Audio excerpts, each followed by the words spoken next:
भगवत्पादं शङ्करं लोकशङ्करं शङ्करं शङ्कराचार्यं केशवं बादरायणं सूत्रभाष्यकृतौ वन्दे भगवन्तः पुनः पुनः निधये सर्वविद्यानां विजशे भवरोगिणां गुरवे सर्वलोकानां दक्षिणामूर्तये नमः।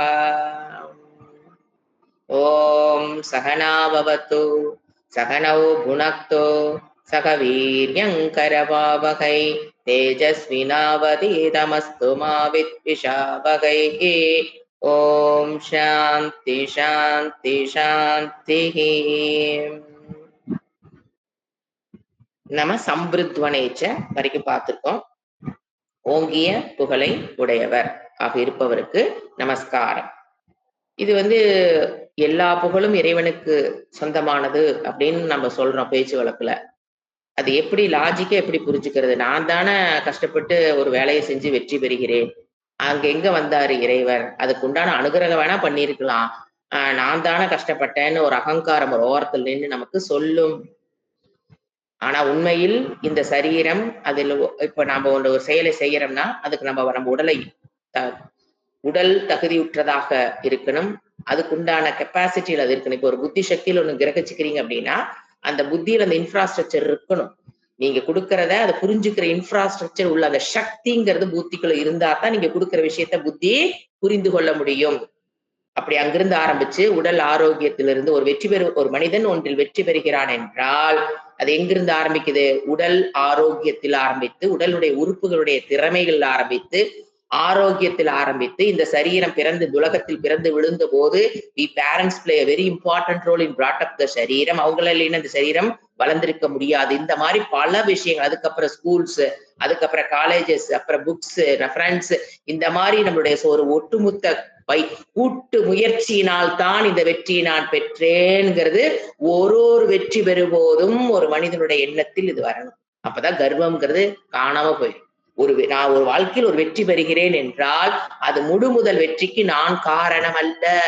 அந்த வெற்றிக்கு நான் பல விஷயத்தை சார்ந்து இருந்து அந்த முயற்சிங்கிறத அந்த முயற்சி செய்யறதா இருந்தாலும் இந்த சரீரத்தில் ஆரோக்கியம் இருக்கணும். அப்பதான் நீங்க முயற்சியை செய்ய முடியும். அப்போ உங்களுடைய புண்ணியம் அக்கௌண்ட்ல இருந்தாலும் கர்மப்பல தாத்தாவா இருந்து இந்த உடலை ஆரோக்கியமா வச்சுக்கிற புண்ணியத்தை பயன்படுத்தி இந்த உடல் ஆரோக்கியமா ஈஸ்வர தத்துவம் வைத்திருந்தால் மட்டும்தான் நம்மளால ஒரு வெற்றியை பெற முடியும். அப்ப என்ன அர்த்தம்? எல்லா புகழும் அந்த இறைவனுக்கேங்கிறது லாஜிக்கா புரிஞ்சுக்கணும். அப்ப எந்த ஒரு மனிதன் வெற்றி பெற்றாலும் அது யாருக்கு சொந்தமானது? இறைவனுக்கு சொந்தமானது. அதுதான் ஓங்கிய புகழ். அவருக்கு மேல புகழுடையவங்க யாரும் கிடையாதுன்னு என்ன அர்த்தம்? கம்பேரிட்டிவா சொல்ல கிடையாது. ஒரு பொருளின் ஒரு ஜீவராசியினுடைய வெற்றிக்கும் அவர் தான் காரணம். சம்பிருத்வனேச்ச. அடுத்தது அக்ரியாயச்ச. அக்ரி அப்படி மீன்ஸ் உலகத்தில் உற்பத்தியாக இருக்கிற அனைத்துக்கும் முதன்மையாக இருப்பவர்.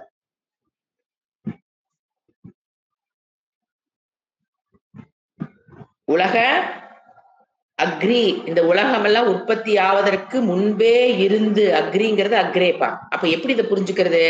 இப்ப நாம என்னென்ன பாக்குறோமோ உலகத்தில் உற்பத்தி ஆகியிருக்கும் இந்த பொருள்களுக்கு எல்லாவற்றுக்கும் காரணமாக அக்ரே, இதமக்ரே ஆசீத்து. அந்த அக்ரே தான் இங்க இதமக்ரே ஆசீத்து. சௌமிய சதேவ இதமக்ரே ஆசீத்து. அந்த அக்ரே தான் அது அக்ரியாய.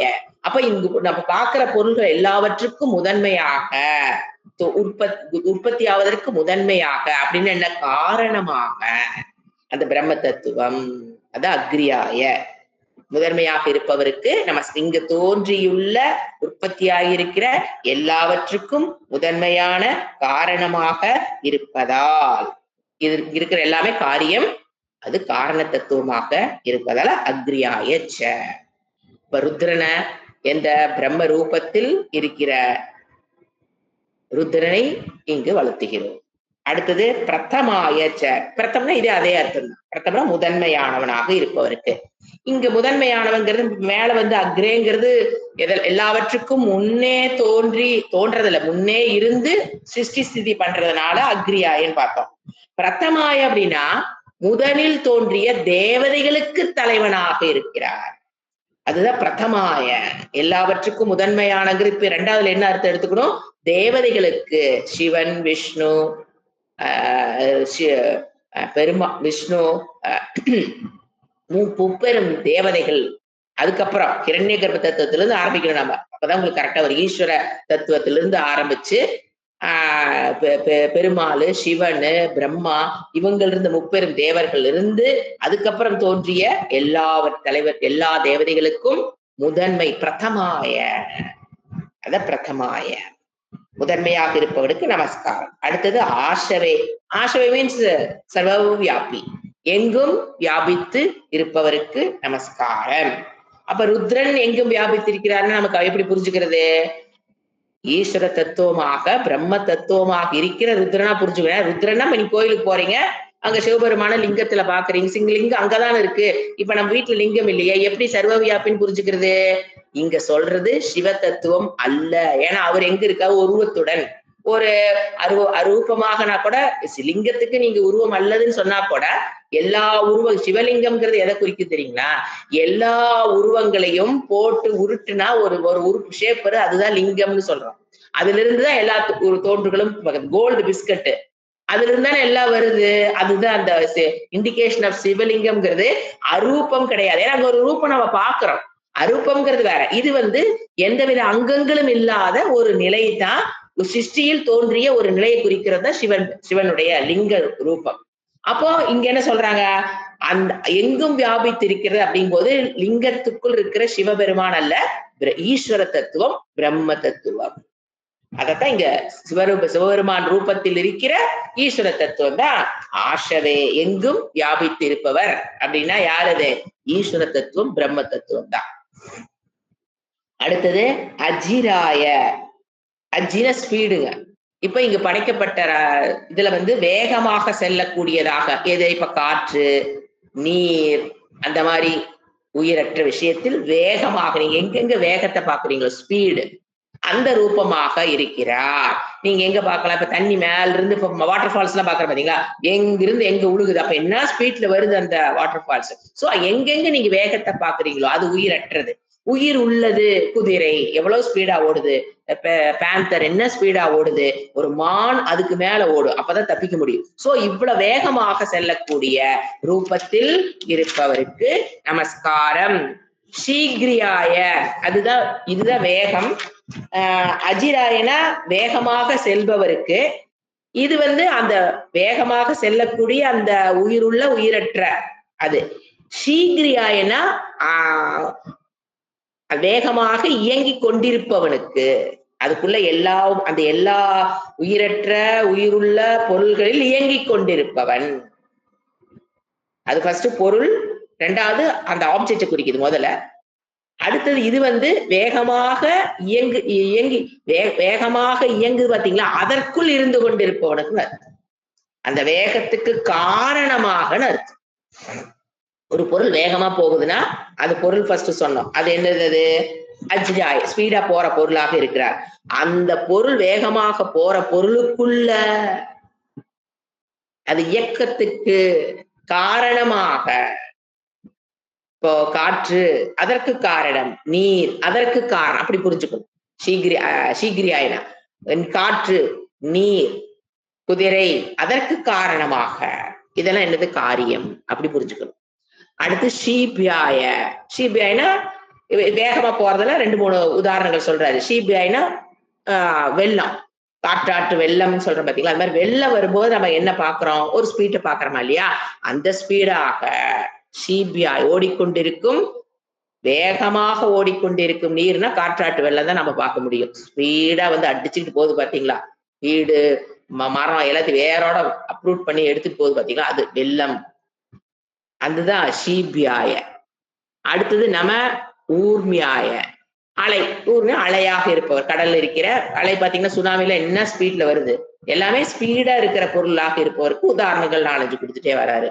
ஊர்மியாய, அலைகளில் இருப்பவனுக்கு. வேகமாக அடிக்கிற அலைன்னு எடுத்து. அடுத்தது ஆவஸ்வன்யாய. ஆவஸ்வன்யாய இது ஸ்பீடா இருக்கிற நீர் மட்டும் இல்ல, இது வந்து அமைதியாக இருக்கிற நீர் தத்துவம். ஆவஸ்வன்யாய.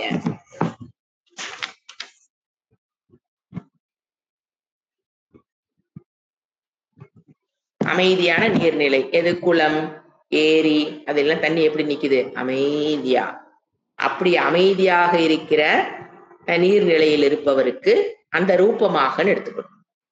ஏரி, குளம் போன்ற நீர்நிலைகளில் ரூபமாக, நீர்நிலையின் ரூபமாக இருப்பவருக்கு நமஸ்காரம். எவ்வளவு விஷயங்கள் ஒன்னொன்னா ஏன் இவ்வளவு விளக்கங்கள் தேவைப்படுது? நாம உலகத்தை எப்படி பார்த்துட்டு இருக்கிறோம்? நேத்த கிளாஸோட கண்டினியூஷன் தொடர்ந்து பார்த்தோம்னா என்ன தெரியுது? உலகத்தை நாம் யானையாக பார்த்து கொண்டிருக்கிறோம். அது என்னவா பார்க்கணும்? மரமாக பார்ப்பதற்கு. அப்ப அவங்க அப்பா என்ன சொல்றாரு?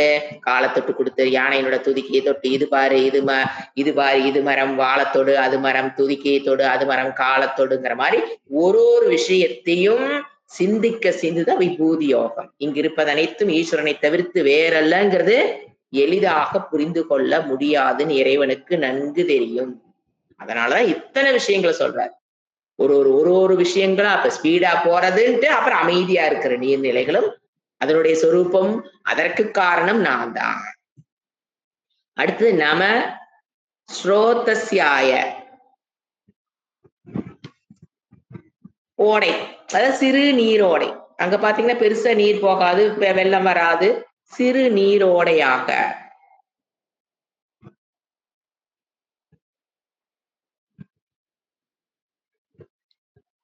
நீரோடையாக இருப்பவருக்கு. த்வீப்யாய,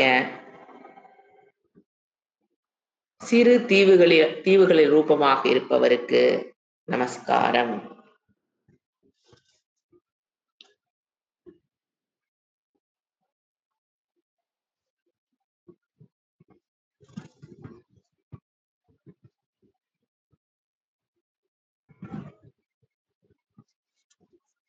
இப்போ ஈஸ்வர தத்துவம் அப்படின்னு பாத்தீங்கன்னா 2 செயலுக்கு அவர்தான் காரணம். மாயுடன் கூடிய பிரம்ம தத்துவம் ஈஸ்வர தத்துவம். அவர்தான் பாருங்க, பந்த கர்த்தாவும் அவர்தான், மோட்ச கர்த்தாவும் அந்த ஈஸ்வரன் தான். அதத்தான் இனி விளக்க போகுது சாஸ்திரம். பந்த கர்த்தா ஈஸ்வரன் தான், பந்த கர்த்தா ஈஸ்வரன் தான், மோட்ச கர்த்தா.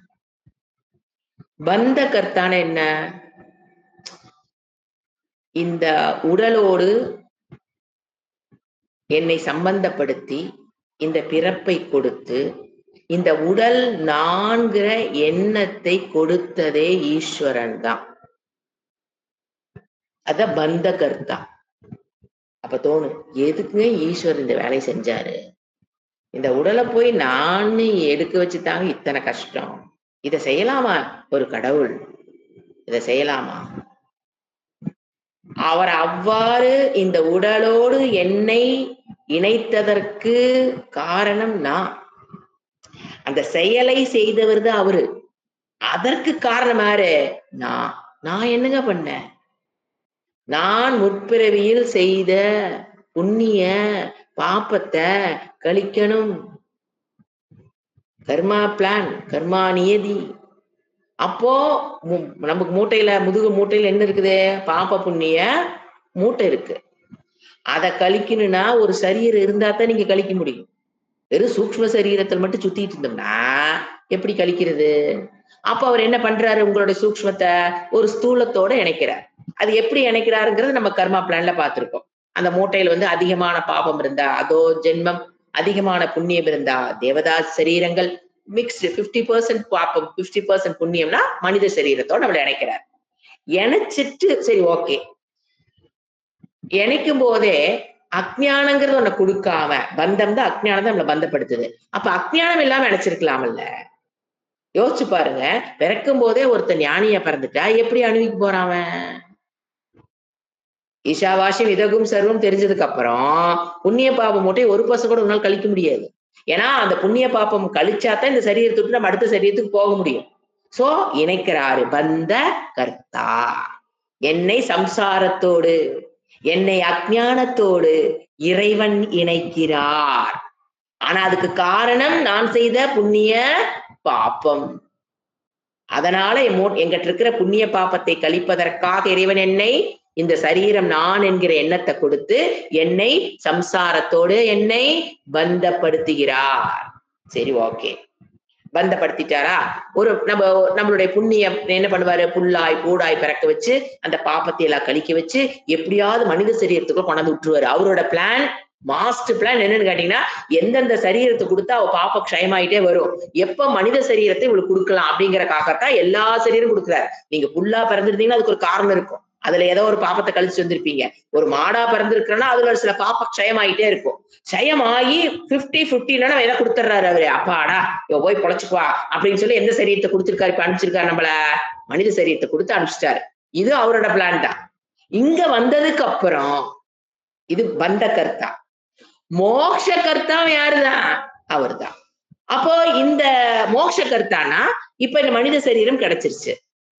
இனி அடுத்த சரீரம் எடுக்காமல் இந்த சரீரத்தில் நாம் எப்ப மோட்சத்தை பெற முடியும்? விடுதலைன்னா இந்த சரீரத்திலிருந்து சரீரத்துக்கு போறதாங்க.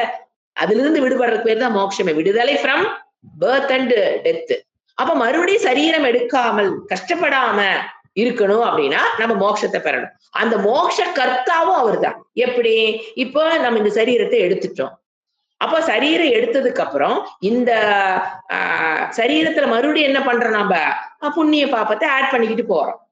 ஆல்ரெடி இருக்கிற புண்ணியத்தை கழிக்கிறதுக்கு தான் பிறந்திருக்கிறோம்.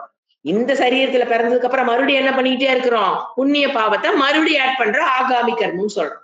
அப்போ எப்பதான் இது ஒரு முடிவுக்கு வர்றது அப்படிங்கும் போது அவர் என்ன பண்றாரு? உங்களுக்குள்ள அந்த புண்ணியம் குவாலிபிகேஷன்ஸ் இருக்கும்போது, அந்த புண்ணியம் பழுக்கும் போது நம்மள என்ன பண்றாரு? ஒரு குருவோட அதான் அங்க எங்க அவர் ஜாயின் பண்ண அங்க அந்த இடம் தான். எப்ப நீங்க வாழ்க்கையில் முதல் நாள் உங்க குருவை நீங்க பாக்குறீங்களோ அந்த அன்னைக்குதான் உங்களுடைய மோட்ச கர்த்தா வேலையை அவர் ஆரம்பிப்பார். ஃபர்ஸ்ட் நாள் நம்ம பாக்குறோம் பாத்தீங்களா? அந்த அன்னைக்கு தான் நம்மள எங்க எங்க எங்க எங்க கூட்டிட்டு போறாரு? மோட்ச கர்த்தாவை அங்கதான் செயல்பாட்டுக்கு வருது. குருவை பாத்துறவங்க எல்லாரும் மோட்சத்தை அடைஞ்சிடறாங்களா? கிடையவே கிடையாது. இவங்க சொல்லி அவங்க சொல்லி ஒருத்தர் போய் பார்த்திருப்பீங்க குருவா. அவங்க கிளாஸ்லயும் சேர்த்து விட்டுருப்பாங்க. அப்புறம் என்னால முடியல, உடம்பு சரியில்லை, அது இல்ல, எனக்கு பிரச்சனைகள் அதிகமா இருக்கு, என்னால வகுப்புக்கு முடியலன்னு அதுல பாதி டிக்கெட் வேற கலந்துக்கும். அப்போ பார்த்தவங்க எல்லாரும் பார்க்க வச்சுட்டாரு அவரு. ஆனா குருவை பார்க்க வச்சதே உங்களுடைய புண்ணிய பலன் தான். அந்த மோட்ச கருத்து அங்க ஸ்டார்ட் ஆகுது. அதுக்கப்புறம் அதுல இருந்து தம்மு கட்டி உலக பிரச்சனைங்கிறது வேற, வகுப்புங்கிறது வேற, வகுப்புங்கிறத படிக்கிறதுங்கிறது வேற, இந்த பிறப்பிலிருந்து விடுபடுவத வகுப்புங்கிறது வேற, காக நான் வகுப்புக்கு வர்றேன்னு தெளிவாகுது பாத்தீங்களா? அந்த தெளிவை கொடுக்கறது யாருதான்? மோட்ச கர்த்தா. மோட்சனா எடுத்து வாங்குற இடத்துல குருவை பார்த்ததோடு மட்டுமில்லாம அவரோட ஒரு ஸ்ட்ராங் பாண்டிங் டெவலப் பண்ணும். Thick bonding without mask. Without mask அவரோட ஒரு கிளாஸ்னால ஒண்ணு தாக்கு பிடிக்க முடியாது. அதனால என்ன பண்றோம்? தினம் வகுப்பு. ஒரு ஸ்ரோத்ரியா பிரம்மனிஷ்ட குரு எப்படியாவது இவங்களுக்கு இந்த பாதையில அந்த ஒரு டெடிகேட்டட் மைண்டோட இருக்க ஒரு குருவோட போய் இணைச்சு நீங்க அவரோட தம்மு கட்டுறதுக்கு யார் வேணும்? அவருடைய அருள் வேணும்.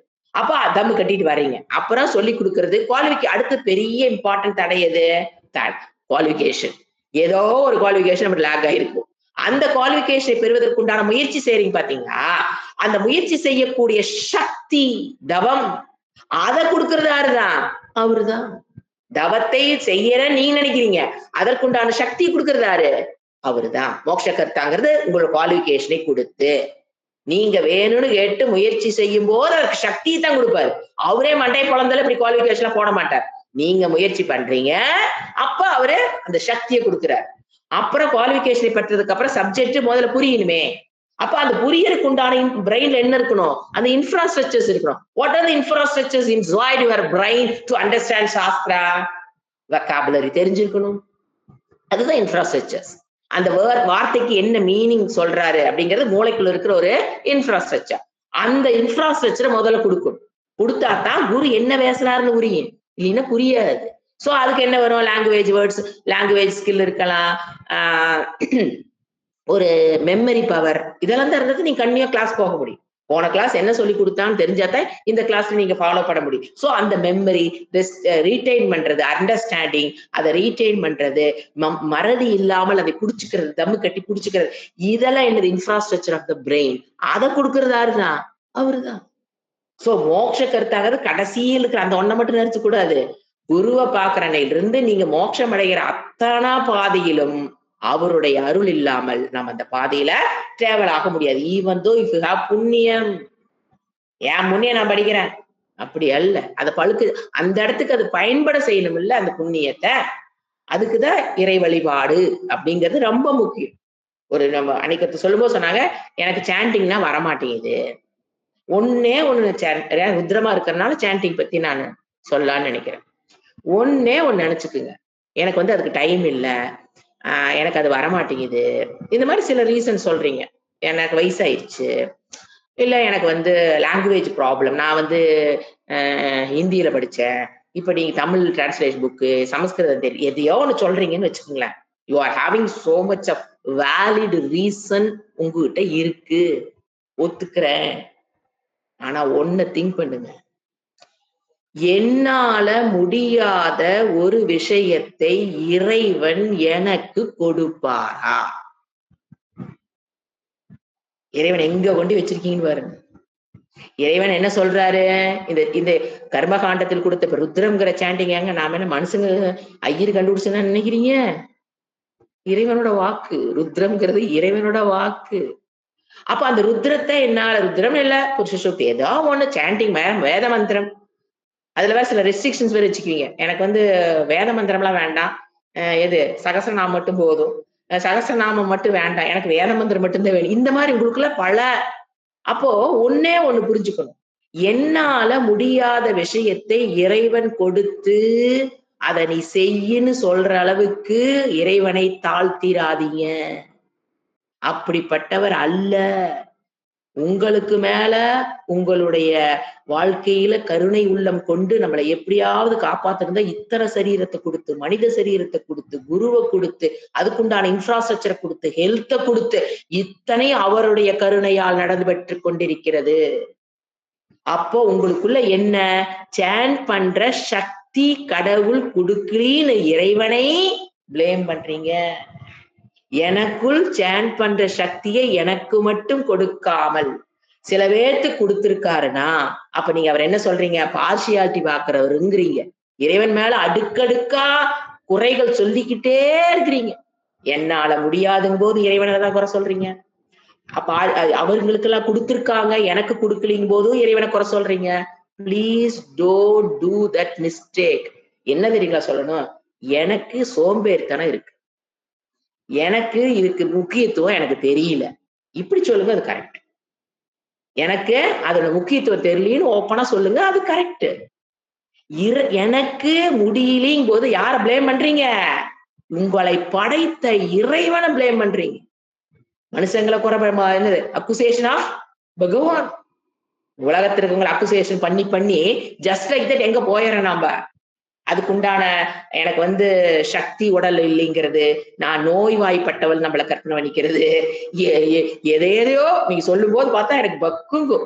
ஐயோ இறைவன் எல்லாத்துக்கும் கொடுத்து எல்லாரும் ஏதாவது ஆஸ்திரேலியால பிறந்தவனும் சரி, அமெரிக்கால பிறந்தவனுக்கும் சரி, இந்தியாவில பிறந்தவங்க மட்டும்தான் சாண்டிங்ல இறைவன் கொடுக்கலீங்க. அது அவங்கள கண்டுக்கல, நம்ம படிச்சுட்டு இருக்கிறோம், அவ்வளவுதான். இல்ல ஸ்ரீலங்கால பிறந்தா என்ன, ஆஸ்திரேலியா பிறந்தா என்ன, அமெரிக்கால, எல்லா மனித இனத்திற்கு கொடுத்த விஷயம் மந்திரங்கள். திராயத்தே, ஏன் மந்திரக மனநாத் திராயத்தே இது மந்திரக.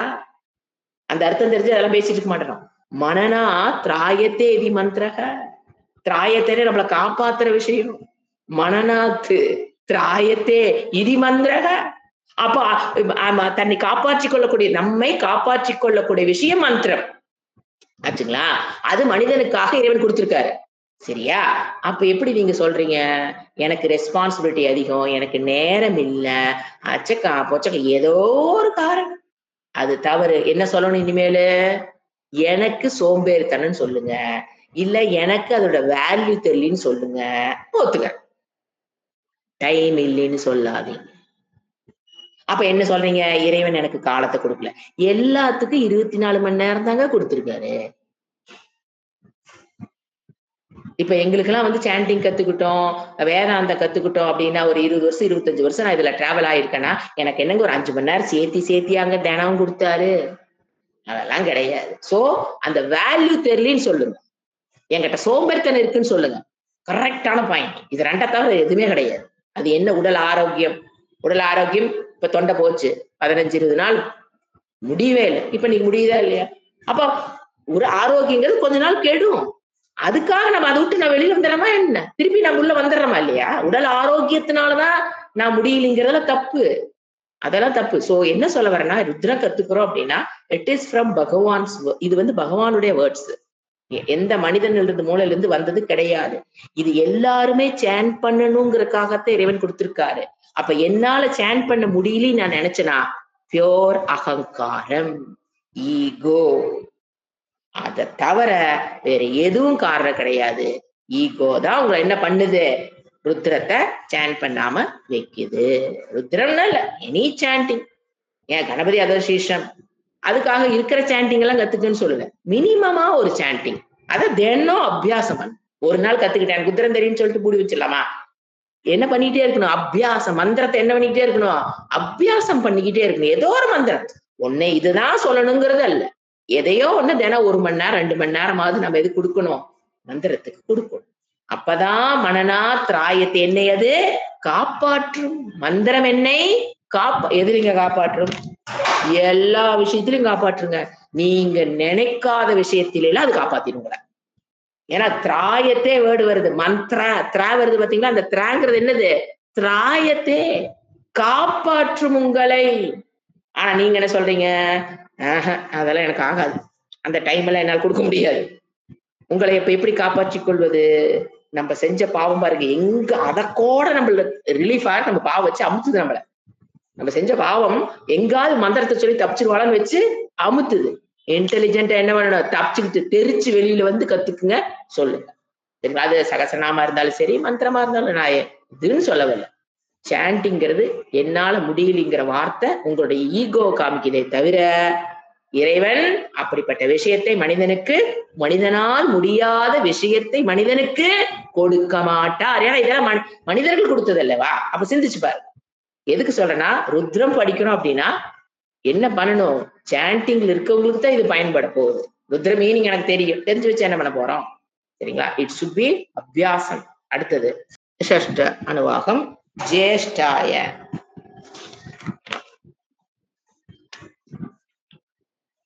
ஜேஷ்ட அப்படின்னா எல்லாவற்றுக்கும் சகோதரர்ல ஜேஷ்ட புத்திர அப்படின்னா முதல் பிறந்தவன் அர்த்தம்.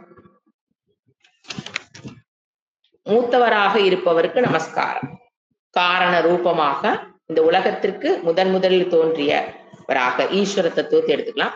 இந்த உலகத்துக்கு காரணமாக இருக்கும்போது பிரம்ம தத்துவம். மூத்தவராக ஜேஷ்டம்னா மூத்தவராக இருப்பவருக்கு நமஸ்காரம்.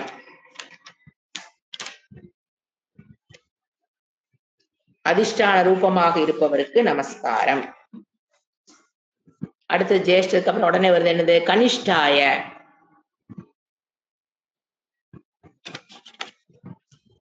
இளையவராக இருப்பவருக்கு நமஸ்காரம்.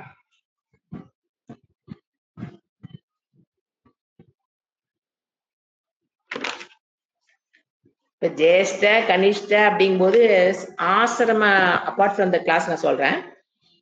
இப்ப வந்து ஆசிரமம் எடுத்தீங்கன்னு வச்சுக்கோங்களேன், பிரம்மச்சரிய ஆசிரமம் கனிஷ்ட. அதுக்கு ஜேஷ்ட எதுன்னு கேட்டீங்கன்னா கிரகஸ்த ஆசிரமம். எந்த ரெண்டையும் கம்பேர் பண்றோமோ அதை வச்சுதாங்க ஜேஷ்டமா கனிஷ்டமானு வரும். இப்ப நீங்க பிரம்மச்சரிய ஆசிரமத்தையும் கிரகஸ்த ஆசிரமத்தையும் எடுத்தீங்கன்னா பிரம்மச்சரிய ஆசிரமம் கனிஷ்ட, கிரகஸ்தாசிரம் ஜேஷ்ட. அதே கிரகஸ்தாசிரமத்திலிருந்து வானப்பிரஸ்தத்தை நீங்க கம்பேர் பண்ணீங்கன்னா கிரகஸ்தாசிரம் என்ன ஆயிரும்? கனிஷ்ட. வானப்பிரஸ்தம் என்ன ஆயிரும்? ஜேஷ்ட. அதே வானப்பிரஸ்தத்தை சன்னியாசி ஆசிரமத்தை எடுத்தீங்கன்னா வானப்பிரஸ்தம் வந்து என்ன ஆயிரும்? கனிஷ்ட ஆசிரமம். அது வந்து ஜேஷ்டாசிரம். இப்படி புரிஞ்சுக்கணும். எது? சன்னியாசம் தான் உண்மையில அல்டிமேட். இப்ப 4 ஆசிரமத்துல எது ஜேஷ்டம் அப்படின்னா சன்னியாசம் தான் ஜேஷ்டம். புரியுதுங்களா? ஒண்ணு கம்பேர். ஏன்னா எப்பவுமே பெரியது சிறியது அப்படிங்கிறது கம்பேரிட்டிவ்ல தான் நிற்கும். அப்ப அல்டிமேட் ஆசிரமம் எதுன்னு கேட்டீங்கன்னா ஜேஷ்ட. அதே மாதிரிதான் எல்லா விஷயத்திலயும் நம்ம பெரியது சிறியது அப்படிங்கிறது பிறப்பை பொறுத்து நம்ம என்ன சொல்றோம், வீட்டுல முதல்ல குழந்தை பிறந்ததுங்கிறது ஜேஷ்ட.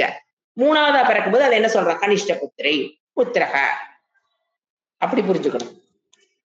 அடுத்தது பூர்வஜாய, முன்னால் தோன்றியவர். ஜான பிறக்கிறது, பூர்வ காரண ரூபமாக தான் சொல்றாரு இவர். எல்லாவற்றுக்கும் காரண ரூபமாக, இங்க எது நீங்க காரியம் பாக்குறீங்களோ அதற்கு எல்லாத்துக்கும் காரண ரூபமாக. இதுவே நீங்க எப்படி பார்க்கலாம், இது மாறிக்கிட்டே வரும் காரண காரியம். இப்போ ஆகாசத்தை பாத்தீங்கன்னா அது காரியம் என்னது, மாயா காரணம். எது மாயையும் ஆகாசத்தையும் பார்க்கும்போது ஆகாசம் என்னவா இருக்குது, காரியமா இருக்கும். அதே வாயு பார்க்கும்போது ஆகாசம் என்ன ஆயிரும், காரணம். வாயு என்ன ஆயிரும், காரியம். அதுக்கடுத்து நீர், அக்னி தத்துவத்தை நீங்க பாக்குறீங்க, அக்னியையும் வாயும் பாக்குறீங்க அப்படின்னா வாயு என்ன ஆயிரும், காரணம். அக்னி என்ன ஆயிரும், காரியம். இந்த மாதிரி மாறிக்கிட்டே வரும், ஒரு இடத்துல வந்து பிக்ஸ் ஆகாது. அதுக்காக சொல்றேன்.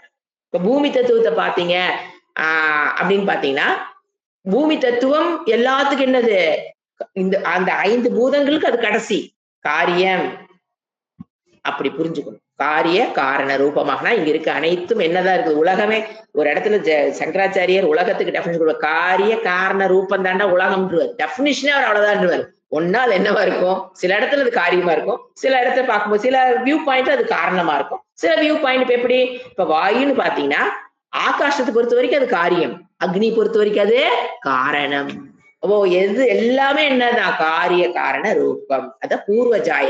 இந்த காரிய காரண உலகத்திற்கு அவர் எப்படி இருக்காரு, பூர்வ, அனைத்துக்கும் அவர் காரணம்னு குறிச்சு. அத பூர்வஜாய.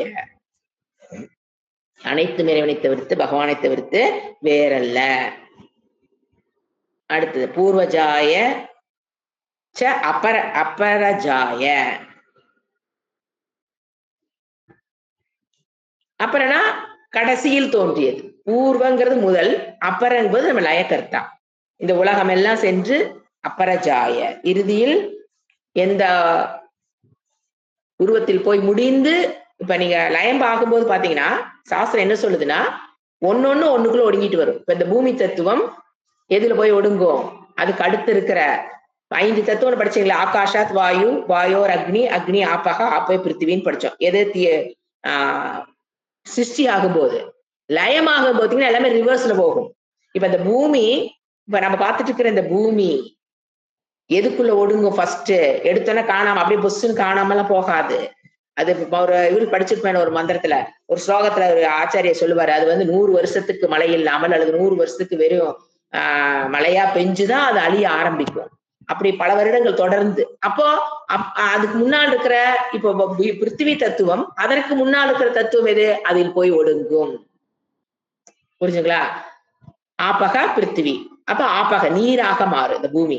அப்புறம் அது அதுக்கு முன்னால் இருக்கிற அக்னியா மாறும், அப்புறம் அது வந்து வாயுவா மாறும், அப்புறம் அது வந்து ஆகாசமா மாறிதான் ஒடுக்கம். கம்ப்ளீட் 5 பூதங்களுடைய ஒடுக்கம்.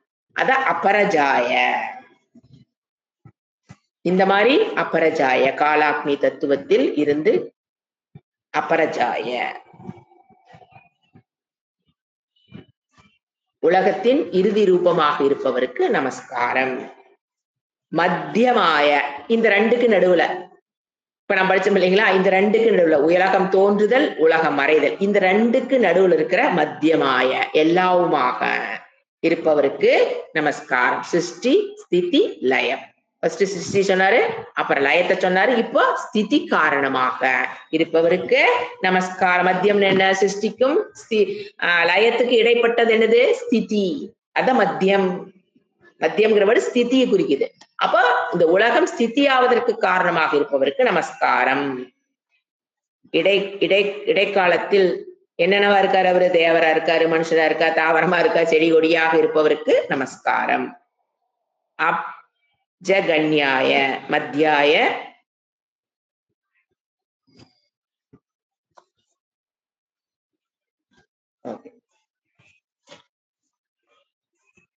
மத்தியாய சாபகல்பாய.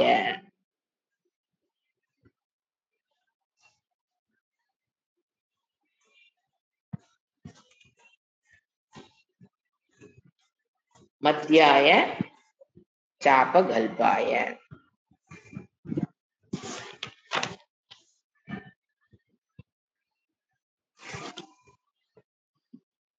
அதாவது வயிற்றில் கரு ரூபமாக, கல்பம்னு என்ன? கர்ப்பம், கல்பம். அப்ப கல்பாய அதாவது உருவம் தோன்றாத நிலையில் இருக்கிற கரு. இப்ப 8 மாசம் பாத்தீங்கன்னா குழந்தைக்கெல்லாம் கை கால் எல்லாமே வந்துடும். இப்போ 2 மாசம் அப்படிங்கும் போது அதுல ஒரு வெறும் பிண்டம் மட்டும்தான் இருக்கும். அந்த ரூபமாக இருப்பவருக்கு. அங்கங்கள் முழுமையாக வளராத குழந்தை, அந்த ரூபமாக வயிற்றில் கரு ரூபமாக தான் கல்பாய. வயிற்றில் கரு ரூபமாக இருப்பவருக்கு நமஸ்காரம். அடுத்தது ஜெகன்யாய நமக. ஜெகன விலங்குகள். விலங்குகள் இப்ப கருவும் போது உனக்கு எல்லா கருவும் வரும். மனிதனுடைய கரு மட்டுமல்ல, எல்லா விலங்குகளுடைய கரு. இது வந்து தனிய விலங்கு மட்டும் சொல்றாரு. ஜெகன்யாய விலங்கு ரூபமாக இருப்பவருக்கு நமஸ்காரம்.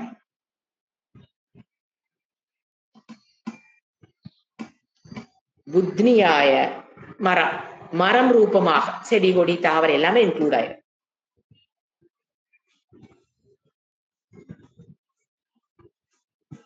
மரங்கள் வடிவாக இருப்பவருக்கு நமஸ்காரம். சோபியாய மனித வடிவில். சோபியாய மனித வடிவில் இருப்பவருக்கு நமஸ்காரம். பிரதிசர்யாய, சரியாயினாங்க நகரக்கூடிய, உலக இந்த படைப்பில் நகரக்கூடியதாக இருப்பவருக்கு நமஸ்காரம். அப்படி ரூபமாக நகரக்கூடியவர்களாக, உலகில் நகரக்கூடியவர்களாக இருப்பவருக்கு நமஸ்காரம்.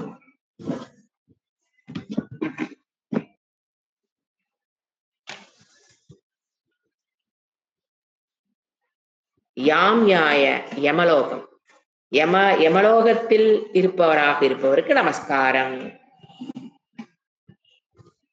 யாம்யாய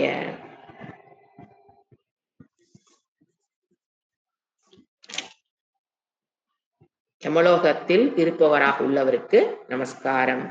க்ஷேம்யாய, க்ஷேம்ன சொர்க்கம், சொர்க்கலோகத்தில் அறியப்படுவராக உள்ளவருக்கு நமஸ்காரம்.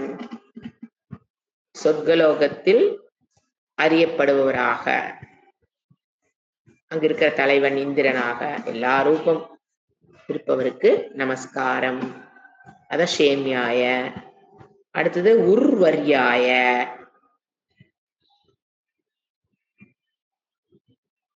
பூமியிலிருந்து வருகிற பொருளாக இருப்பவருக்கு நமஸ்காரம்.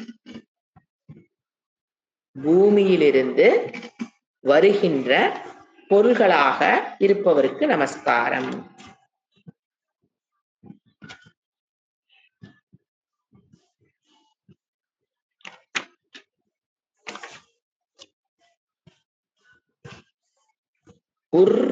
உர்வரக அப்படின்னா பூமிங்க, அதுல இருந்து வந்ததுதான் உர்வரக. பூமியிலிருந்து வருது என்னென்ன? தாவரம், தானியம், செடி கொடி, மரம், பகவானாக இருக்கிறார். கல்யாய விவசாய நிலமாக இருப்பவருக்கு நமஸ்காரம். பூமியில எல்லாமே விவசாய நிலமா இருக்காது. அப்ப விவசாய நிலமாக இருப்பவருக்கு அப்படின்னா என்ன அர்த்தம்? அந்த பூமியில விதையை போட்டீங்கன்னா அது வளர்ந்து அறுவடை செய்யக்கூடிய, அறுவடையாகி மனிதர்களுக்கு உணவாக, மீதி இருக்கிறது விலங்குகளுக்கு உணவாக. இப்ப நாம நெல்லை சாப்பிட்றோம், புல்ல யாரு சாப்பிட்றா? மாடு எல்லாம் சாப்பிடுது இல்லைங்களா? சோ அந்த மாதிரி உணவாக மனிதர்களுக்கும் விலங்குகளுக்கும் உணவாக பயன்படுகிறது. அந்த விவசாய பூமியாக இருப்பவருக்கு நமஸ்காரம். கல்யாய. அடுத்தது நம ஸ்லோக்கியாய. ஸ்லோக்கியாய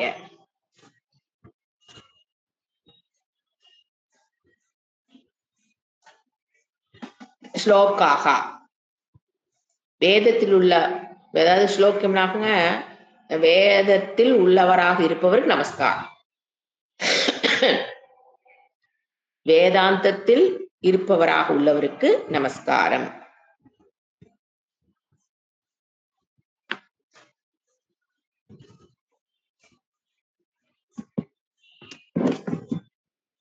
ஸ்லோக ரூபமாக இருப்பவருக்கு நமஸ்காரம். அப்படின்னா வேத ரூபமாக இருப்பவருக்கு நமஸ்காரம். அவசான்யாயன வேதாந்தமாக, ஃபர்ஸ்ட் வந்து ஸ்லோகம்னா அது வந்து வேதத்தினுடைய முன்பகுதி. ஸ்லோகமாக இருப்பவருக்கு வேதத்தில் உள்ளவன் அர்த்தம் ஸ்லோக்கியாய. அவசான்யாயன வேதாந்தமாக உபனிஷத் ரூபமாக இருப்பவருக்கு நமஸ்காரம். அவசான்யாய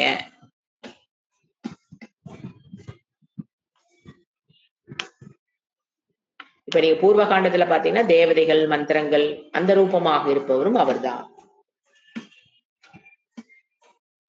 உபனிஷத்துக்களாக இருப்பதும் அவர்தான். அந்த உபனிஷத்து மூலியமாக அறியப்படுபவராகவும் இருப்பவர் அவர்தான், உபனிஷத்தாக இருப்பவரும் அவர்தான். அப்ப கர்மகாண்டத்துல வேதம்ங்கிறத கர்மகாண்டம் சொல்லுவாங்க, வேதாந்தம் பிரிச்சுக்குவோம். அப்ப கர்மகாண்டத்தில் இருக்கிற தேவதைகளும் அவர்தான், அதுல சொல்லப்பட்ட மந்திரங்களும் அவர்தான், அதை சொன்னவரும் அவர்தான், தேவதைகளும் அவர்தான். அப்படி புரிஞ்சுக்கணும். கர்மகாண்டம் ஞானகாண்டம் ரெண்டுமே அவர்தான். அதான் ஸ்லோக்கியாய ச அவசான்யாய.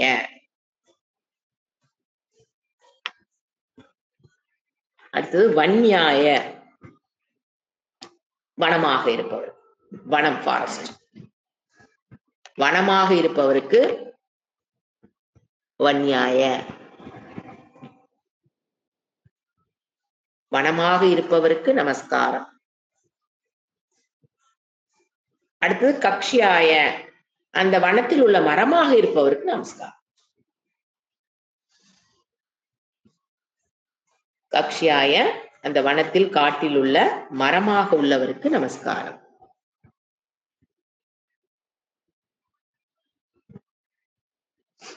ஒரு மரமாகவும் ஏக்க விருட்சமாகவும் இருக்கிறாரு, மரங்களுடைய கூட்டமாகவும் அவர் தான் இருக்கிறார். அத கக்ஷாயனா காட்டில் உள்ள மரக்கூட்டம். ஸ்ரவாய, சப்த ரூபமாக இருப்பவருக்கு நமஸ்காரம்.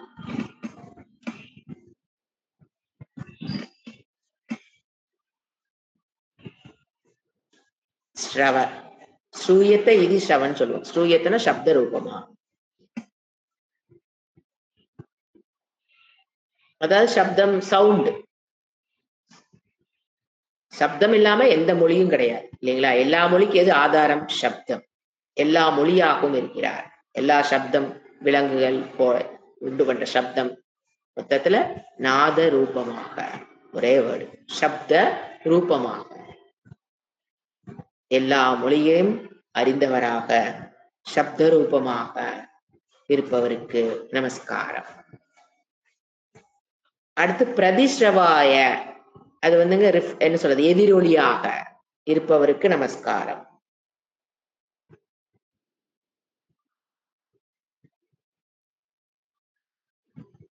பிரதிஸ்ரவாய, எதிரொலியாக, ஒளி அந்த எதிரொலி இருப்பவருக்கு நமஸ்காரம்.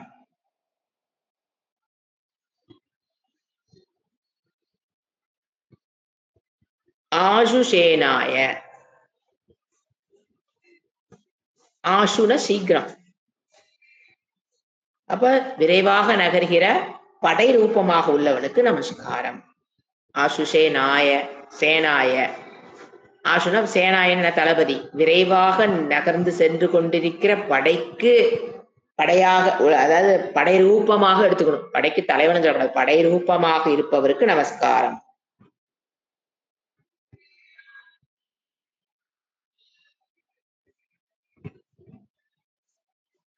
சேனாதிபதி.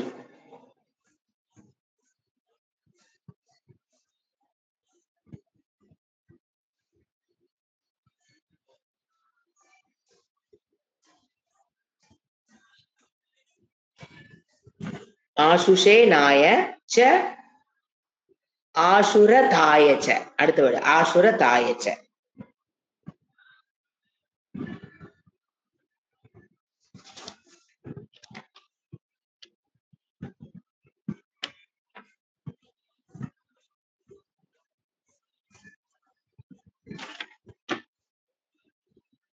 ஆசுரதாயச்சன ரதம், ரத்த வருது வருது, ஆசுர ரதாய. விரைவில் நகர்கின்ற ரதமாக இருப்பவருக்கு நமஸ்காரம். முதல்ல ஆசுஷேங்கிறது ஆசுஷேனாய சேனா, ஏதோ விரைவாக நகர்கிற படை. அது எந்த படையா இருக்கலாம், காலாட்படை, குதிரைப்படை, யானைப்படை. இது வந்து ஸ்பெஷலா எதை சொல்றாரு, ரத்தம், விரைவில் நகர்கின்ற ரதமாக இருப்பவருக்கு நமஸ்காரம். நம சூராய. அப்போ எல்லாத்துலயும் யாரு, இப்ப வீரன், சூரன்னா யாரு, எல்லா படையிலையும் அது வீரனாக, குதிரைப்படைனா குதிரைக்கு மேல ஒருத்தர் உட்கார்ந்துருக்கு இல்லைங்களா, அப்ப அவனும் நான் தாங்கிற வீரனாக, அந்த போர்ல அந்த படையும் நான் தான், அந்த ரதமும் நான் தான், ரதமாக இருக்கிற படையும் நான் தான், அதுக்குள்ள இருக்கிற வீரனும் நான் தான். சூராயன வீரமுள்ள வீரனாக இருப்பவருக்கு நமஸ்காரம்.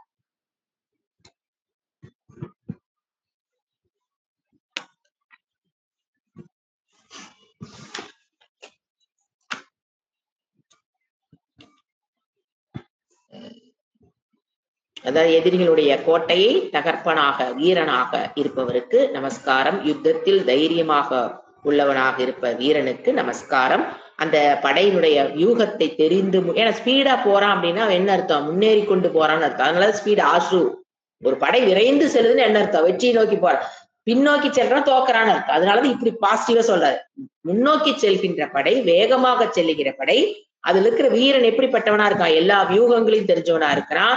ஒரு யூகத்துக்கு உள்ள போயிட்டு வெளியில் வர தெரியணும். சூரன், அவனுக்கு பேர் தான் சூரன். அப்பேற்பட்டவனாக படை வீரனாக இருப்பவருக்கு நமஸ்காரம். அடுத்தது சூராய முடிஞ்சதா?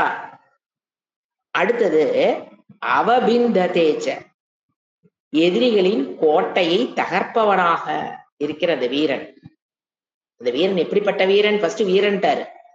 எதிரிகளின் கோட்டையை தகர்ப்பவராக உள்ளவனுக்கு நமஸ்காரம். முன்னேறி சென்று, வேகமாக சென்று எதிரியின் கோட்டையை தகர்ப்பவன் அவபிந்தனே, பிந்ததே, கோட்டைய தரமட்டம் ஆக்குறான், எதிரினுடைய கோட்டைய.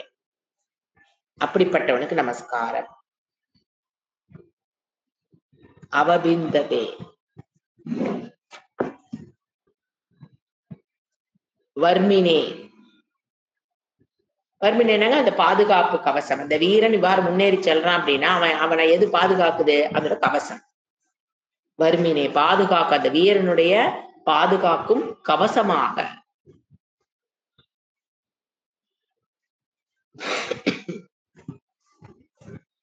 அத வர்மினே. வருதினே,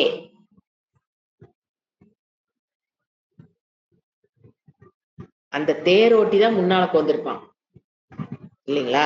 வருதினே, அவனை காப்பவராக, தேரோட்டியின் பாதுகாவலனாக.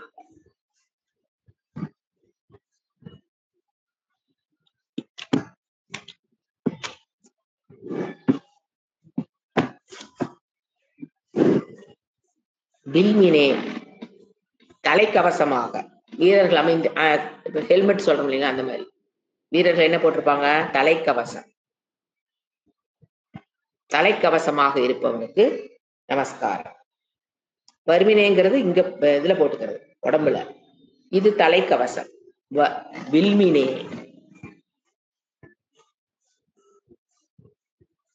கவச்சினே, ஜெனரல் கவசம். பாத்தீங்கன்னா இங்க எல்லாம் கூட போட்டிருப்பாங்க வீரர்கள் எல்லா பக்கம் கவசம். கவசமாக இருந்து பாதுகாப்பவராக இருப்பவருக்கு நமஸ்காரம். வீரர்களுடைய கவசமாக இருந்து அவர் என்ன பண்றாரு, எப்படி கவசமா இருந்து அவர் என்ன பண்றாரு, அந்த வீரனை பாதுகாப்பு. சுதாய, வேதத்தில் நன்கு அறியப்படுபவர். இப்படிப்பட்டவர் எங்க இருக்காரு, எங்க போய் தெரிஞ்சுக்கலாம், வேதத்தில் அறியப்படுபவராக. சுதாய,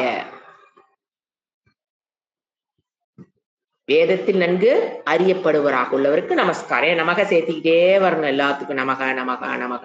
அப்படிப்பட்டவருக்கு நமஸ்காரம், அப்படிப்பட்டவருக்கு நமஸ்காரம் நீங்க ஆட் பண்ணிக்கணும். அடுத்தது சுதசேனாய, தேவதைகளுக்கெல்லாம் எங்க நம்ம அறிகிறோம், தேவதைகளை வேதத்துல அறிகிறோம். அப்கோர்ஸ் இல்லைங்களா, வேதத்தில் அறியப்பட்டவங்க தான் தேவதைகளே, நாமளே எல்லாம் தெரிஞ்சுக்கிறது இல்லை. அப்ப தேவதைகள் எங்க அறிகிறோம்? வேதத்துல. அந்த தேவதைகளுக்கு வேதத்தின் மூலியமாக அறியப்பட்ட தேவதைகள் தான் சிவனு, பெருமாளு, பிரம்மா, விஷ்ணு, சிவன், முருகர், விநாயகர், இவங்கெல்லாம் யாரு மூலியமா நம்மளுக்கு தெரிஞ்சது இந்த மாதிரி தேவதைகள் இருக்கிறாங்கன்னு? நம்ம தாத்தா பாட்டி சொல்லல. அப்ப தாத்தா பாட்டிக்கு அவங்க தாத்தா, அப்ப அவங்க தாத்தாக்கு அவங்க தாத்தா. அப்ப யாரு தேவதைகள் இருக்குன்னு சொன்னது யாரு? வேதம். அத சுதாய பாருங்க, சுதசேனாய வேதத்தின் மூலியமாக அறியப்பட்ட தேவதைகளுக்கு அவர் யாரு? சேனாதிபதி, தலைவனாக அர்த்தம். சேனா, சுத சேனா, தலைவன். வேதத்தினால் அறியப்பட்ட தேவதைகளுக்கு சேனாதிபதி. சுத சேனாய, சதுர்த்தி, சேனாய நமக. இப்ப நாம இங்க பாதுகாப்பு கவசமாக அப்படிங்கறது எப்படி லாஜிக்கா புரிஞ்சுக்கிறது? நம்ம மெட்டல் லாஜிக்கா லிட்டரலா என்ன புரிஞ்சுக்கூடாது? இங்க போட்டிருக்கிற அந்த அதுவும் அர்த்தம் தான். அந்த லிட்டரலாவும் நம்ம எடுத்துக்கலாம். ஆனா அது வந்து வாச்சியார்த்தம் சொல்லும். அந்த மெட்டல் ப்ரொடெக்ட்ஸ். இப்ப கர்ணன் போட்டிருந்தா பாத்தீங்களா, ஒரு கவச குண்டலம் எல்லாம், அதெல்லாம் மெட்டல். அது லிட்டரலா புரிஞ்சுக்கிறது. இது அதன் மூலியமாக சூக்ஷ்மமாக நம்ம என்ன புரிந்து கொள்ளலாம்? நம்மை பாதுகாக்கிற கவசமாக இருப்பதே இறைவன் தான். எப்படி புரிஞ்சுக்கலாம்? இப்போ மனதுக்குள்ள இப்ப நம்ம ஒரு தப்பு பண்ணுனா அழிஞ்சிருவோம். எந்த தப்பு பண்ணாலும் எதை நோக்கி போறோம்? அழிவை நோக்கி போறோம். நீங்க தப்பு பண்றதுக்கு முன்னால ஃப்ரீ வில் கொடுத்த மாதிரி தோணுது இல்லைங்களா? தப்பு பண்ணா பண்ணிக்கலாம், தப்பு பண்ணாம இருந்துக்கலாம். அதி சூக்ஷ்மமான பாயிண்ட். திங்க் பண்ணி பாருங்க. ஒரு மனிதனுக்கு சாய்ஸ் கொடுத்துட்டாரு. நீ வேணா பாவத்தை சேர்த்திக்கலாம், வேண்டாட்டி புண்ணியத்தை சேர்த்திக்கலாம். வேணும்னா புண்ணியத்தை சேர்த்திக்கலாம், வேண்டாட்டி வேணும்னாலும் பாவத்தையும் சேர்த்திக்கலாம். ஃப்ரீ வில் கொடுத்துட்டாரு. அப்ப அவர் கண்டுக்காம விட்டுட்டாரா? எல்லாம் ஃப்ரீ வில் கொடுத்து நீ எக்கேடா ஓ அப்படின்னு விட்டுட்டாரா? ஒரு கார் தயாரிச்சு அடிக்கடி சொல்றது அதான். 200 கிலோமீட்டர் 300 கிலோமீட்டருக்கு ஒரு ரேஸ் கார் போகுது அப்படின்னா பிரேக் வச்சாதான் அந்த கார் உருப்படியா வீடு வந்து சேரணும். அப்படியே விட்டுட்டாரா என்ன? 200 மீட்டருக்கு போற கார் அப்படியே விட்டா என்னங்க ஆகும்? அது எங்கோ பக்கம் மோதிதான் அது வீடு வந்து சேரா, உருப்படி ஆகாது அந்த கார். அப்ப என்ன பண்ணாரு? பிரேக். 200க்கு போலாம். ஆனா என்ன பாதுகாப்பு கவசம்? அந்த காருக்கு பாதுகாப்பு கவசம் என்னங்கிற நானு? பிரேக். அது ஸ்பீடா போகுது. அந்த காருக்கு பாதுகாப்பு என்ன? பிரேக். அப்போ அது அது ஃப்ரீடம் இருக்கு. மனிதனுக்கு ஃப்ரீடம் கொடுத்துட்டாரு. எப்படி வேணா நீ வாழ்ந்துக்கோ. ஆனா என்ன கொடுத்திருக்காரு? பிரேக். என்னது மனிதனோட வாழ்க்கையில? தர்மம், அதர்மம். அத போய் பாருங்க. ஒரு ஒரு குழந்தை பிறக்கும் போதே எதை தெரிஞ்சுதான் பிறக்குது? தர்ம அதர்மம் தெரிஞ்சுதான் பிறக்குது. இது தப்பு, இது சரிங்கிறதெல்லாம் எந்த குழந்தைய கேட்டீங்கன்னாலும் பொய் பேசக்கூடாதுன்னா அதுதான் எங்களுக்கு தெரியுமே. உண்மைதான் பேசணும். அது எங்களுக்கு அதை விட நல்லா தெரியும். இதெல்லாம் தெரியாம ஒரு குழந்தை கூட எல்கேஜி கூட கிடையாதுங்க. நீங்க நினைச்சுக்கிறீங்க நம்ம சொல்லி கொடுத்து சுவாமி பொய் பேசாதே உண்மை பேசி நாம் சொல்லி கொடுத்து அது தெரியுதுன்னு நினைக்கிறீங்க. அதுகளுக்கெல்லாம் ஆல்ரெடி பாதுகாப்பு கவசமாக எது தர்மம் எது அதர்மம் என்பதை ஃப்ரீவில்லிங் கொடுத்து பாதுகாப்பு கவசமாக தர்மத்தை கொடுத்திருக்கிறார் தெரியும். ஏன்னா இங்க பாதுகாப்பு தான் இத்தனை படிச்சோம். எப்படி இறைவன் எனக்கு பாதுகாப்பு அளிக்கிறார்? தர்மம்ங்கிறத ஒண்ணு கொடுத்திருக்காரு. அந்த தர்மத்தை வச்சு நம்ம என்ன பண்றோம்? நம்மை பாதுகாத்து எங்க போகாம அதர்மத்தை பண்ணி பாதுகாப்பு. சோ என்ன தெரியுது எனக்கு? தர்மம் எதுன்னு தெரியுது, அதர்மம் எதுன்னு பிறக்கும் போது எல்லாமே தெரியுது. இது தப்பு, இது சரி, இது தவறுங்கிறது தெரிஞ்சு போயிருது. ஆனா நான் எங்க இருக்கிறேன்? பொய் சொல்ல கூடாதுன்னு தெரியுது, உண்மைதான் பேசணும்னு தெரியுது. அது எப்படி தெரிஞ்சது? பாதுகாப்பு கவசமாக இறைவன் கொடுத்திருக்கிறார். பேரண்ட்ஸ் கொடுத்தது, அக்கம் பக்க பேரண்ட்ஸ் இல்லாத குழந்தைகள் எப்படி தெரிஞ்சது? சோ அது நாம அப்ப எப்படி அது பண்றாரு அவரு? பாதுகாப்பு கவசமாக தர்மத்தை. அப்ப என்ன நம்ம பிரச்சனைன்னு கேட்டீங்கன்னா மனிதனுக்குள்ள இயலாமை, ஹெல்ப்லெஸ்னஸ். உண்மை எதுன்னு தெரியும், ஏன் பேசணும்னு தெரியும், பொய் எதுன்னு தெரியும், பேசக்கூடாதுன்னு தெரியும். இந்த நிலைமையில தான் பிச்சைக்காரன்ல இருந்து அனில் அம்பானி வரைக்கும் இருக்கிறாங்க. உலகத்திற்கு ஆஸ்திரேலியா இருக்கணும், அமெரிக்காவில் இருக்கணும், இந்தியாவில் இருக்கணும், எந்த நாட்டில் பிறந்தவர்களாக இருந்தாலும் எல்லாத்துக்கும் என்ன தெரியும்? எது தர்மம் எது அதர்மங்கிறது தெரியும். ஆனா அந்த தர்மத்தை நான் ஏன் ஃபாலோ பண்ணணும்னு தெரியல. அதுக்கு பேர் தான் ஹெல்ப்லெஸ்னஸ். ஏன் அதர்மத்தை செய்யக்கூடாது, அப்ப அது ரெண்டையும் சரின்னு தெரிஞ்சும் ஃபாலோ பண்ண முடியல, தப்புன்னு தெரிஞ்சு விட முடியல. சரின்னு தெரிஞ்சும் ஃபாலோ பண்ண முடியல. இதுதான் மனிதனுடைய நிலை. நாம என்ன சொல்லக்கூடாது, நான் உனக்கு வந்து வேல்யூ சொல்லித்தரேன்னு சொல்லக்கூடாது. Everybody knows. சரின்னு தெரிஞ்சு ஃபாலோ பண்ண முடியல, தப்புன்னு தெரிஞ்சும் விட முடியல. நீங்க பாத்தீங்கன்னா இப்போ ஒரு குழந்தை எத்தனையோ விஷயத்துக்கு இந்த காலத்துல அடிக்ட் ஆகுதுன்னு சொல்றோம். குழந்தைங்க அதை பழகிக்குது, இதை பழகிக்குது, கஞ்சாங்கிறாங்க, பீடி சிகரெட்டுங்கிறாங்க, எதையோ பழகிக்குது இல்லையா? பழகிறதுக்கு முன்னாலே அந்த குழந்தைக்கு என்ன தெரியும்? அது தப்புன்னு தெரியும். நீங்க போய் அது தப்புன்னு சொல்ல வேண்டாம். தப்புன்னு தெரியும், நாம அதை செய்யக்கூடாதுன்னு தெரியும், அதை நம்மளை நாசம் பண்ணிடணும் தெரியும். ஆனா ஏன் அதை போய் கையில் எடுக்குது? இயலாமை. அதுல இருந்து விட தப்புன்னு தெரிஞ்சும் தன்னை பாதுகாத்துக் கொள்ள. அப்பதான் இறைவன் வராரு. பாதுகாப்பு கவசமாக உன்னை அங்கு இறைவன் வந்து காப்பாற்றுவார். அப்ப எப்படி? சின்ன வயசுல என்ன சொல்லுவோம்? ஏதாவது கஷ்டம்னா நீ போய் இறைவன்கிட்ட சொல்லு. பக்தி. பக்தி தாங்க ஒரு மனிதனுடைய முதல் பாதுகாப்பு கவசமே. ஏன்னா கொஞ்ச நாளைக்கு அவங்க அம்மாவை நம்பும், கொஞ்ச நாள் ஆனதுக்கு அப்புறம் அவங்க அப்பாவை நம்பும்.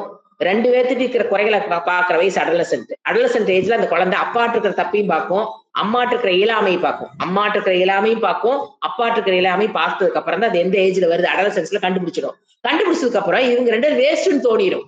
அப்ப யாரு பக்திங்கிறத நீங்க சின்ன வயசுல கொடுத்து வச்சிருந்தீங்கன்னா அந்த குழந்தை தன்னுடைய எமோஷனல் செக்யூரிட்டிக்கு எங்க போகும்? இறைவனிடம் போகும். இறைவனிடம் போகும்போது அவர் என்ன பண்ணுவாரு? ஒரு குருட்டு கொண்டு ஜாயின் பண்ணி விட்டுருவாரு. இதுதான் இறைவனோட செட்டப்.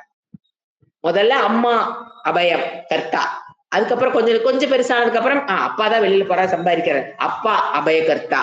அப்படி நினைச்சு வளரும் அந்த குழந்தை. 2 அடலசன்ஸ் என்ன தெரிஞ்சிடும்? அம்மாவும் அபயம் கிடையாது, பயக்கர்த்தா. அப்பா அதை விட பயக்கர்த்தாங்கிறது அடலசன்ஸ்ல புரிஞ்சு போயிடும். அப்ப யாருக்கிட்ட அந்த எமோஷனல் செக்யூரிட்டி தேடுது? தேடணும், இறைவனை தேடணும். அப்ப சின்னதுல இருந்து வளர்ப்பு அப்படி பக்தி இருந்ததுன்னா அந்த குழந்தை இப்ப என்ன பண்ணுதுங்க? அந்த பக்திங்கிறது இல்லாதனால அம்மா அப்பாவுக்கு அப்புறம் ஃப்ரெண்ட்ஸ் கிட்ட போகுதுங்க. அபயத்துக்கு எங்க போகுது? சொசைட்டி, சமுதாயத்துக்குள்ள போய் தேடுது. அங்கதான் பிரச்சனை ஆரம்பிக்குது. ஃப்ரெண்ட்ஸ், சமுதாயம், பக்கத்து வீட்டுக்கார், அக்கத்து வீட்டுக்கார், ஃப்ரெண்ட்ஸ், தன்னோட வயதில் இருக்கிற அந்த பெண், அந்த பசங்க பெண்ணு தான் உங்களுக்கு என்னவா தோன்றாங்க? அபயகர்த்தாவா தோன்றதுனாலதான் அந்த பக்திங்கிறதுனால அவங்க இறை நம்பிக்கைங்கிறது குறைஞ்சதுனால அவங்க அந்த ஃப்ரெண்ட்ஸ் கிட்ட போய் அபயத்தை தேடும் போதுதான் மிஸ்லீடட் பை த சொசைட்டி. அதே இறைவன்கிட்ட வந்திருந்து ஒரு பக்தியோட வாழ்ந்திருந்தாங்கன்னா கண்டிப்பா இறைவன் என்ன பண்ணுவாரு? ஒரு குரு கிட்ட ஜாயின் பண்ணி விட்டுருவார். ஏன்னா அவர் வந்து தேவதைகள் வந்து ஒண்ணும் பண்ண முடியாது, விநாயகர் வந்து ஒன்னும் சொல்லி தர முடியாது. சோ அவர் என்ன பண்றாரு? அழுங்காம குருட்ட ஜாயின் பண்ணி விட்டுருவார். இந்த செட்டப்ல வரும்போது என்ன நடக்கும்? இந்த பிறவி பலனை ஒரு மனிதன் அடைய முடியும். ஓம் சாந்தி சாந்தி சாந்தி. ஹரிஹி ஓம் ஸ்ரீ குருப்யோ நமக. ஹரிஹி ஓம்.